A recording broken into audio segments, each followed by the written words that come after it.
Hi guys and welcome to my YouTube channel. I still remain Scientist Lovely. And in today's video, I'm going to be teaching us on the different tubes used in blood collection. Yeah, I have a bag containing different tubes I'll be discussing on.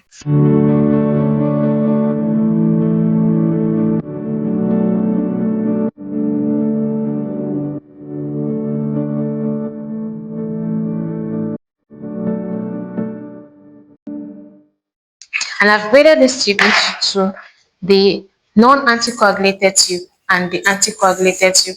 I'll be starting with the non-anticoagulated tube. First, I have this tube having a red cover. It is called the plain tube. Plain tube.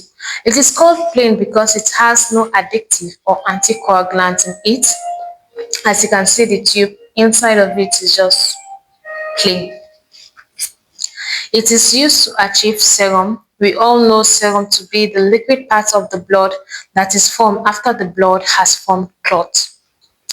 Serum is majorly used in clinical biochemistry tests, in running renal function tests, liver function tests, hormonal tests, and it can also be used in serological tests like hepatitis B, hepatitis C, VDRL, RVS, and others. The next tube I'll be discussing is the serum separator tube. This is a serum separator tube having a gel beneath it, as you can see. This serum separator tube does not have an anticoagulant, but the gel it's having beneath it contains a clot activator. This clot activator helps to enhance coagulation by activating the coagulating factor, factor 12, which is the Hedgeman factor. While the separator gel helps to form a barrier between the cell and the serum to prevent biochemical exchange between the cell and the serum. Most laboratories prefer using this serum separating tube to plain tube because of the prevention of biochemical exchange between the serum and the blood cell. It's also used in the test which I mentioned before because serum is achieved from this bottle. Then the next tubes I'll be discussing is the anticoagulated tubes. First, you need to know what anticoagulants are. Anticoagulants are chemical substances that prevent the blood from clotting. Certain proportions of these anticoagulants have been put into these tubes to prevent the blood from clotting.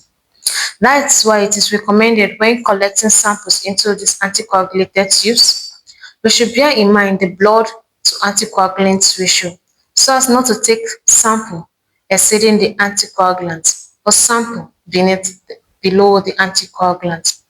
That being said, I'll be starting with the first anticoagulated tube. Bear with me.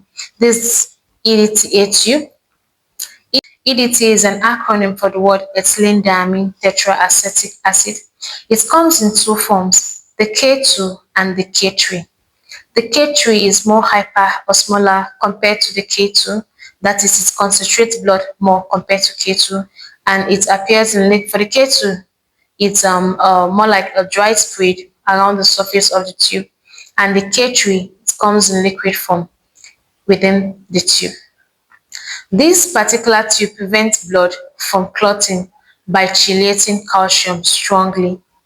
It maintains the morphology of the cells. That is why it is majorly used in hematological departments in running tests like full blood count, peripheral blood film, blood grouping, also genotyping, MP, and others. The next anticoagulated tube I'll be discussing is this tube with the sky blue cover. It is called the sodium citrate tube. As you can see, this is the sodium citrate beneath the tube. This tube also prevents the blood from clotting by chelating calcium. Unlike EDTA that chelates calcium strongly, this tube chelates calcium mildly. It is majorly used in tests like the INR, that is International Normalized Ratio, where the prothrombin time of the patient will be checked. It can also be used for activated partial thromboplastin tests. It can be used for erythrocyte sedimentation rate tests, platelet tests, and others. The next anticoagulated tube I'll be talking about is the lithium heparin. This is the lithium heparin tube.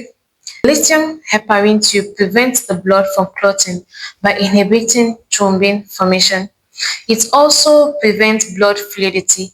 That's why the plasma gotten from this tube is majorly used in running electrolyte tests. It can also be used for blood gas analysis. That being said, I'll be moving to the last tube here with me, which is the fluoride oxalate tube. This is the fluoride oxalate tube having an ash cover. This tube has two major anticoagulants in it, which is the sodium fluoride and potassium oxalate. The sodium fluoride is what inhibits the action of the enzyme enolase from breaking down the sugar, while the potassium oxalate is what prevents the blood from clotting. Samples from this tube is majorly used for blood glucose tests. This brings me to the end of my lecture on different laboratory tubes used in blood collection. In this video, I spoke about 6 different laboratory tubes used in blood collection and their uses, the kind of test it can be used for. I hope this adds to our knowledge. Don't forget to click on the subscribe button. See you in my next video. Bye.